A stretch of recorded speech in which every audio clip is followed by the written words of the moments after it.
Hello and welcome everybody to Capital Cosm. Do not adjust your screens, whether they be your television, your mobile phone, or your laptop. We have 4 of the biggest names in technical analysis on one show. It is Patrick from North Star Bat Charts, Andy from Finding Value, Casper from Uselink, and Kevin as well from North Star Bat Charts. Fellas, thank you for coming on the show. Before we get started, nothing on the show is financial advice, so please do your own due diligence. No one here is a financial advisor. With that said, Patrick, give us a quick rundown on who you are and where they can where the audience can find you, and we will get started after intros. All right, hi guys. Bat Charts One on Twitter. I run a website with Kevin Wadsworth there, called NorthStarBatCharts.com. Being doing TA there for I don't know how many years, 15, 16 years, which is a lifesaver. Reduce the noise, get rid of all that fundamental, the headline, the fear mongering, get rid of all that. Just look at the scientific, objective analysis of chart price action, and you're ready to go. Yeah, great. Kevin. Yeah, hi guys. Kevin Wadsworth, as Patrick said. We make up NorthStarBatCharts.com, and yeah, we are very much science-based, and my background is in the world of meteorology and climatology and all that kind of stuff. So my approach in forecasting in my past is what I'm applying to the forecasting of financial markets at the moment. So that's a sort of a different angle that I sort of bring to the table, I guess. But yeah, that's me. Fantastic. Andy. Yeah, my name's Andy. I'm an engineer by trade. Got interested in the markets right when I graduated college. I do the 3-pillar approach, a little bit different. I use market conditions, which is basically the real estate cycle, to find what the conditions are. I look at ratios to find where the valuations are, where the money is and isn't. And then I use technical analysis to validate all this is actually behaving the way that it's supposed to be behaving. I have finding-value.com. That's the website that I run, and I've got Finding Value Finance, which is the YouTube channel that I'm a part of. And finally, Casper. Yeah, well, as you know, my name is Casper, and by day I'm an engineer, and by night I use Twitter and YouTube a lot. You can find me at uselink.inv, where I will give my view on the markets, and hopefully I can help you guys out with being on the right side of the market at the moment. And yeah, that's basically. And I started like 4 years ago, so I'm fairly new in the game. So I have a lot to learn here. So thank you for being a part of your orbit right now. There are some pretty big guys on Twitter here, so I'm very pleased to be here. So thank you for that. Yeah, it's great to have you guys all on at once. I think this is the first time we've kind of put the band in one place here, but.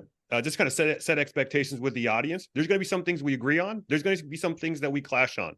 I think that's the value we're trying to put here, because if we were all just here just agreeing and nodding with each other, that wouldn't be very entertaining. Yes, I agree, Andy. Oh, yes, I agree as well, Patrick. Yes, I agree. Yes. No, there's going to be some debate, and really interested to see where we take this. So, fellas, let's go ahead and dive right in. There's been talk of a market crash for years now. Is it going to happen? Are we going to have a soft landing versus hard landing? And explain why. We'll kick things off with you, Patrick.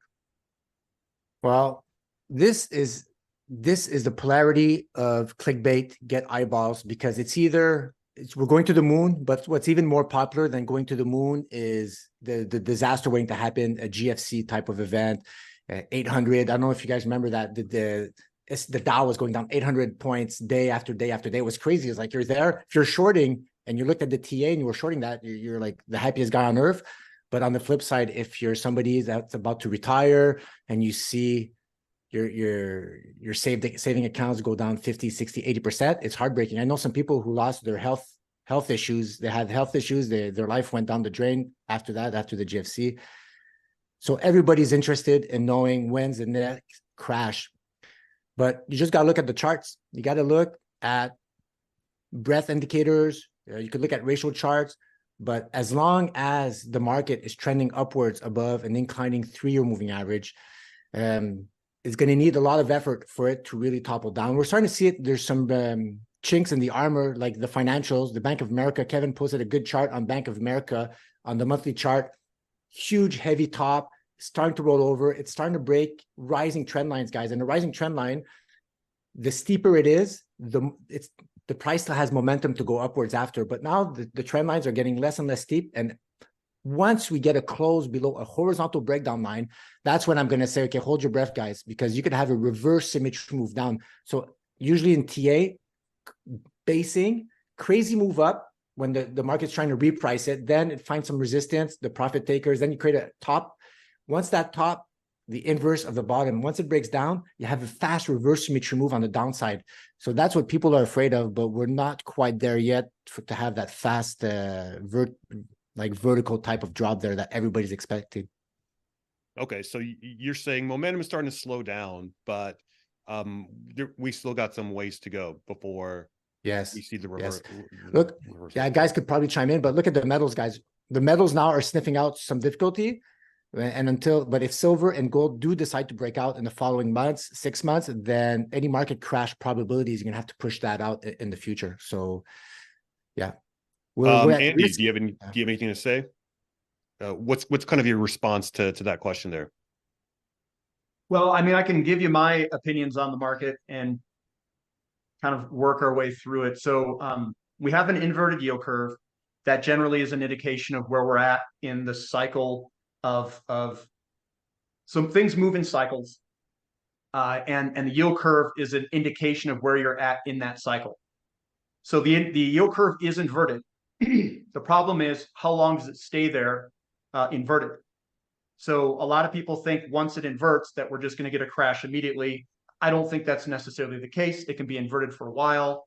And that's where the technical analysis that Pat is looking at comes into play, is to see these things start to all roll over, to see the momentum behind it. So I agree with him on that front there. So a lot of the crashes come from the real estate market and a deleveraging event in the credit. So when we look for weakness in the housing market and with inventories where they're at, I don't see a large crash coming from that sector. So the 1920s crash was a deleveraging event in the housing sector market. Looking at previous crashes like the housing bubble in the mid to late 2000s, that was caused by the housing market. The early 70s, the two crashes in the mid 70s and 80s were housing market crashes. Inventories increased, and then we had a deleveraging event in the market. I don't think that we are in that same location. So to know if we're going to get a crash immediately, I don't think it's going to be a big one. If something does come, it'll be a slowdown like the NASDAQ bubble. It'd be similar to that, not rooted in a housing market crash. So what's difficult is, since it's not coming from the real estate market and it's going to come from somewhere else, I don't necessarily see that a crash is going to happen immediately, because the housing market is situated very well. Employment and construction continues to go up. And if we look at things like copper, which is generally a leading indicator, it's still squeezing up into a corner, and it hasn't broken in either direction. So I think it's early to say that we're even going to have a recession immediately, but eventually it will come. It's part of the cycle. The yield curve is inverted. It's just when. And I don't know if it's there yet. We're seeing a lot of breakouts on stuff that's inflationary based, like oil's breaking to the upside, uranium's breaking to the upside.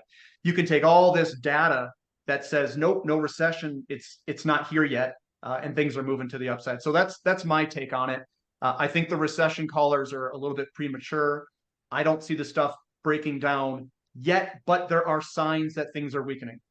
So I agree with part of Pat's stuff there. We do see momentum slowing down. We do see things weakening.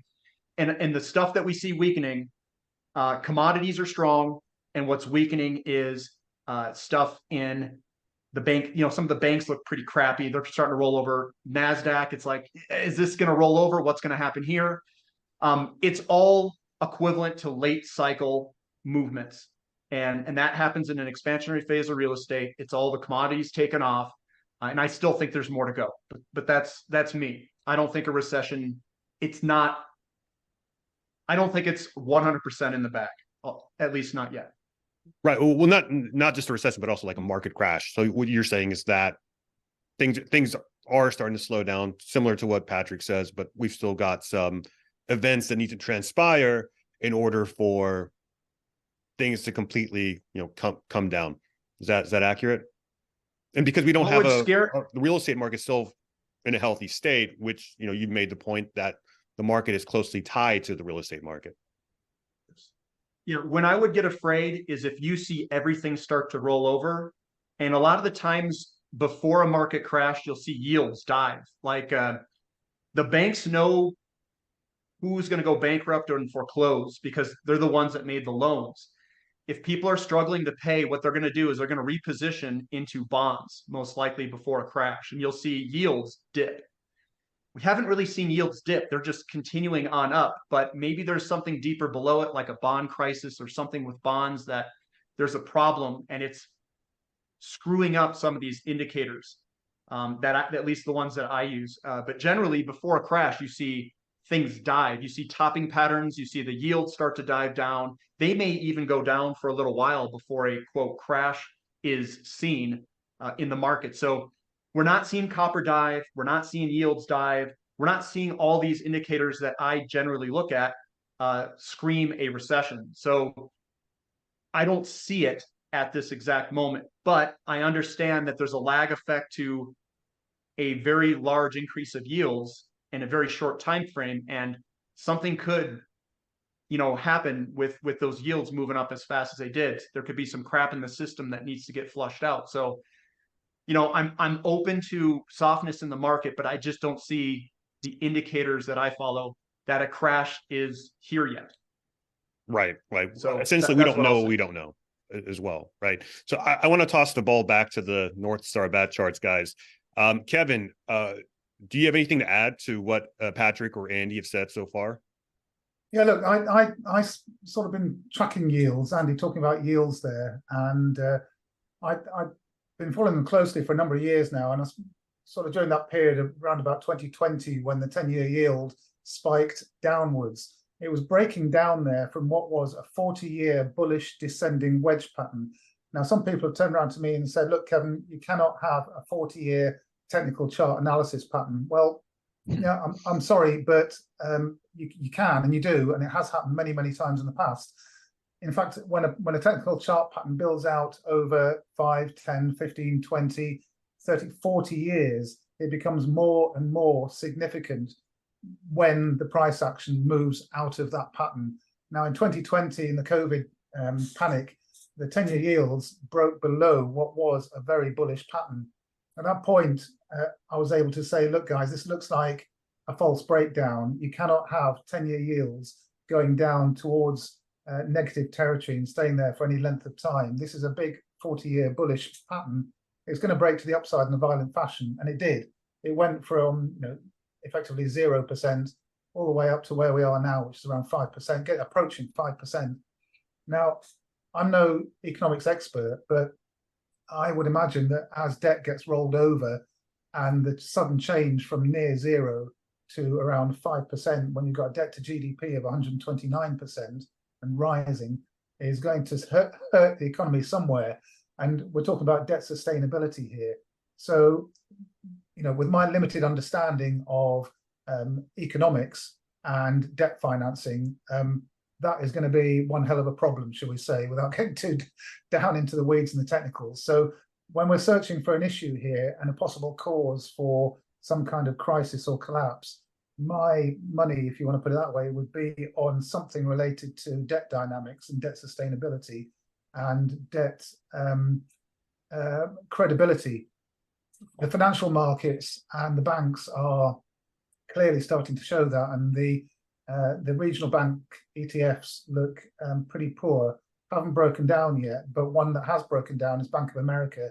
And if you price Bank of America in gold, that has broken down as well. So it's looking very vulnerable. When I say broken down, it's broken down from an inclining trend line. As Patrick said, when it breaks below a horizontal trend line, then we've got serious problems, and we can seriously start to confirm the fact that we're entering the sort of realms of some kind of waterfall drop, as you saw in 2007, 2008 financial crisis with Bank of America. All that's happened, incidentally, since 2008, all that's happened with Bank of America is spent all of that time, that last, whatever it is, nearly 2 decades, building out a bearish rising wedge. So we've got another huge technical chart pattern that has just broken down a bearish rising wedge, which at the very least, sets some alarm bells ringing, and you start sort of thinking, well, you know, the markets are vulnerable here. Then you look at the S&P, you look at the stock markets, you look at the Dow Jones, you look at the NASDAQ, and they've also built out a bearish rising wedge since the large drop that we saw from the all-time highs. So they built out another bearish rising wedge, and they're just in the process of breaking down from those now as well. So what I would say in summary is that we're in a very precarious situation here, and it looks like to me, it feels like a balloon looking for a pin to cause some sort of crisis. Also, the precious metals are failing to break out. Uranium has broken out. In fact, if you price the stock market in commodities, or if you price the stock market in oil, the stock market has broken down versus commodities, versus oil, versus uranium. So we are identifying some clear capital rotation taking place away from the stock markets towards particular elements of the commodities sector. This is very reminiscent of the 1970s. And when you talk about inflation, of course, we saw the spike in inflation, the recent pullback. Worth mentioning here that Shadow Stats still has inflation in the US at over 10%, by the way. So there's a question mark over official inflation statistics. But I get the sense with oil on the rise, with energy prices in the Eurozone having stabilized above previous historic norms, forming a new plateau above previous historic norms, and looking as though they're breaking out again, starting to feel to me a little bit like the environment in the 1970s, where we saw these waves of inflation coming one after another. So to answer your question, you know, are we staring, you know, at a stock market crash right at the moment? I also fall into the camp where I would say the jury is somewhat out at the moment. We haven't broken below final confirmation points, what I call evidence clusters. There's certain points on technical charts where you can identify a little cluster of evidence, moving averages, support lines, the Ichimoku cloud, various technical geeky sort of indications on a technical chart. And when you pass through these clusters of evidence to the downside, it greatly increases the probabilities that you're in a serious sort of situation with regards to, for example, the stock market. We haven't quite reached that sort of point of no return yet, but it's not very far away, and the technical charts don't look good. So I would advise caution. Also, remember, silver is a recovery metal, as Patrick often points out to me. So if we're looking for gold and silver to do well, we don't really want to see the stock markets crashing at this point. A gradual declining stock market, or a stock market that goes nowhere for 10 or 15 years, would be great for precious metals. That's the kind of environment where precious metals do well. But if we get a big sell-off, a big plunge, then at least for a short period of time, probably all the markets would be affected and everything would be sold off, chucking the baby out with the bathwater. Yeah, so essentially, it sounds like we are kind of in a stagflationary environment, right? We've got commodity cost push inflation with a recessionary economy. So you've got, you know, downside growth with supply side inflation, and this isn't really anything that tightening credit through Fed funds rate can really remedy. It could actually probably make it worse by making it even harder to finance you know, development and you know, development projects and all of these different resource space. You know, it takes like $1 billion to build an oil rig, for example. These things aren't cheap. So really good points there, Kevin. Casper, I want to take it to you. What have you kind of seen from your analysis in terms of like, where are we in terms of anticipating a market crash? And is there anything else you want to add to the group here? No, I just want to say that, you know, 4 years ago, I didn't know anything about what you guys are talking about. So that's why I follow you on Twitter. So, but I agree, you know, it looks like momentum here is I wouldn't say topping, but it's really trying to turn over.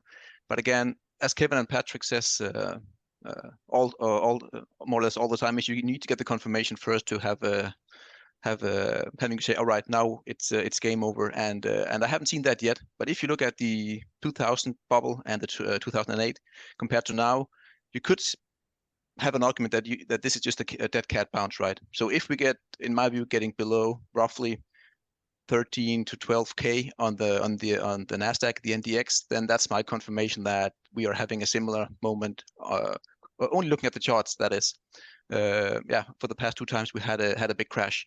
So yeah, it's definitely hard to tell. And I know many people are saying that we are going to have a major blow off, and many people are calling for a major crash here. But again, I have my levels in, and until then, I don't know exactly what's going to happen. There are signs of both sides of the camps, I guess, but my bias is still to the downside if I have to give a direction, purely because of how the Nasdaq looks compared to the past 2 times we had a major sell-off.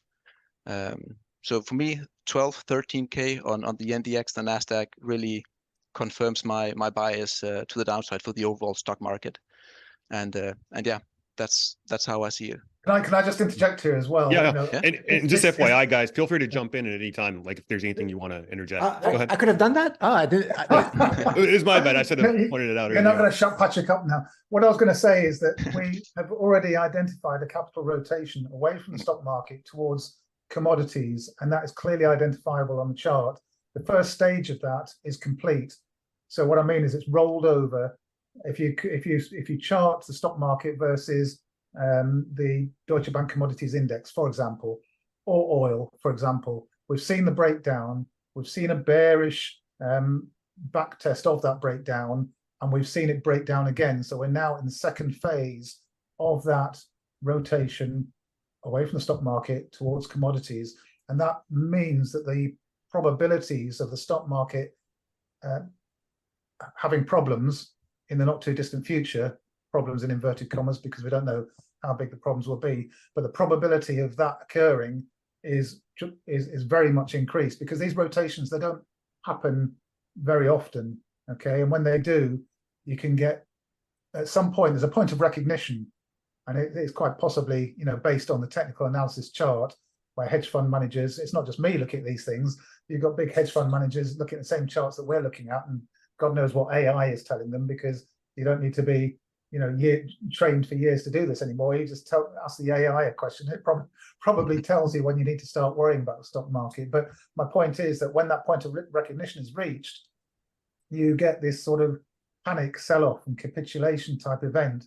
Now, because we're already starting this rotation away from the stock market to commodities, my expectation would be that following that big drop, if it were to occur, you would then see the trend continuing and the continuing outperformance of commodities and precious metals versus the stock market. So I think the trend has started.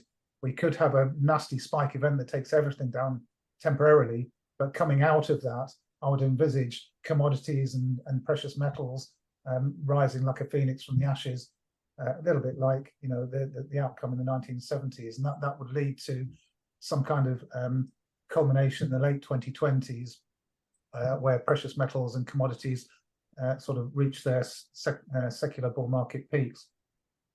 Yes. I'm glad you brought that point up, Kevin. Oh, sorry, Patrick. Do you have something to add? I'll let you ask the question, because I have a Yeah. feeling that we'll probably have the same thoughts in mind there. Yeah. So next question on my mind was, so you brought up the fact that we are kind of looking down the barrel of another spike in commodities. The question is how do commodities move in a tightening rate environment that we're seeing at the moment? If if we take Powell at his word, we don't anticipate any rate cuts in the next year or so. What's kind of you know, does that matter at all to the commodity charts, Kevin? You're muted. Kevin.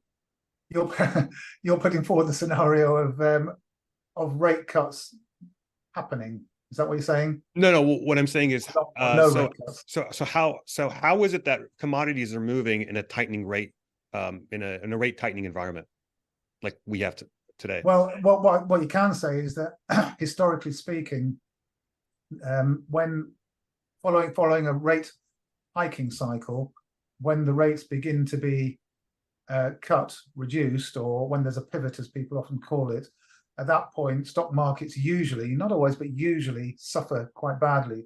So those people out there, perhaps in the crypto community, thinking that rate cuts are going to automatically be great for crypto. Well, if rate cuts encourage a stock market decline and a NASDAQ decline, and given the correlation between NASDAQ and crypto, then that might be worth a little bit of a rethink. But regardless of that, that sort of damage is being done to the stock market by that rate tightening cycle is just going to encourage the capital rotation away from stock markets towards commodities to continue. So, you know, my view is that a rate cutting attempt at this point is not likely to help the stock market. In fact, it's likely to damage it, and not only damage the stock market, but exacerbate the flow of capital away from it into various elements of the commodities sector. And it's like putting a popcorn in a pan and putting it in the microwave, and each one of those is a different commodity. They don't all pop at the same time, but you get this kind of effect where as the funds flow into the sector, because you're talking about such small sector. I mean, the entire uranium sector is smaller than the market cap of just, you know, one particular stock in the NASDAQ. I'm pretty sure of that. So it only takes a tiny sort of change in the percentage of capital flows. You don't need all the money to come out of the stock market into commodities. That's not what we're envisaging. What I'm saying is just a small proportion, a small shift in the allocation of funds away from the stock market towards the commodities sector. Sets these sort of bits of popcorn sort of popping in the pan, and what you end up with is a net result of the commodities sector outperforming the stock market. And I feel that's the environment that we're in for the next, let's say, 5 to 8 years.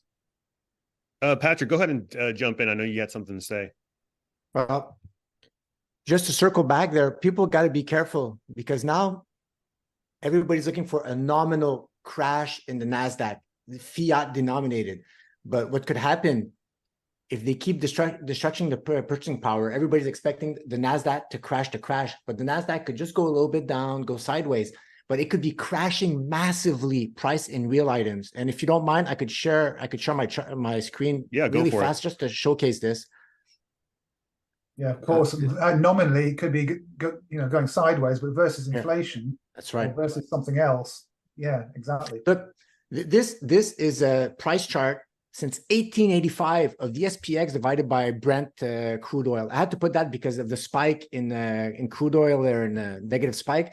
It messes up the point and figure chart. Point and figure, guys, it's just a new columns added when there's sufficient price action warranting a reversal, and then after that, it creates a new column, so it condenses time. Here you have 1885 for 114 years. Here you have the 1970s move downwards in favor of oil versus U.S. equities. But U.S. equities have essentially outperformed all the way to their .com bubble peak price in oil. So now SPX here, all-time peak price in oil. Then massive crash down, then another ride up since 2009 all the way up to 220. But look, U.S. equities are way higher than they were at the bottom of March of 2020, right? But look how they've been destroyed by energy. Look how low it is right now. So people are looking, oh, my NASDAQ. But once you start pricing them in yields, start pricing them in oil or uranium, they have terribly broken down, terribly. And this topping structure, guys, when I looked at that, it's massive, this topping structure. This is negative oil. This is, like Kevin said, the yields going like the crazy March 2020 events created this crazy move on the other side. And now we've just finished the back test. I think this is a beautiful bearish rising wedge. The SPX has broken down again versus energy. And so while people are looking at these, is my NASDAQ going to break down? Nominally fine. They might destroy so much of purchasing power that you feel good that you look at your 401k plan or whatever your pension plan is, and you see, I haven't lost that much. But when you start measuring it in real terms, then you see that you've been losing since 2020. Yeah, here's another good one that I see floating around all the time. This is the S&P versus or the commodity index versus the S&P 500. So I mean, look at how cheap we are at the moment. This is a little outdated. Yes, but it's just started to break up a little bit from there, hasn't it? I can share you. Yeah, I'll share it real quick. You have an I'll give updated you a real version of that? Yeah, here. Yeah, also if you go back to the 70s, the SP 500, didn't do anything for 10 years. It basically were range Yes. bound between 160. So for 10 years nothing happened. It just went up and down 2 or 3 times, and then it started to climb higher. But during that period, gold went from 30 to roughly, what is it, 900 or so. So if you measure the SPX in gold back to then, you have lost, as Patrick said, a tremendous amount of purchasing power, even though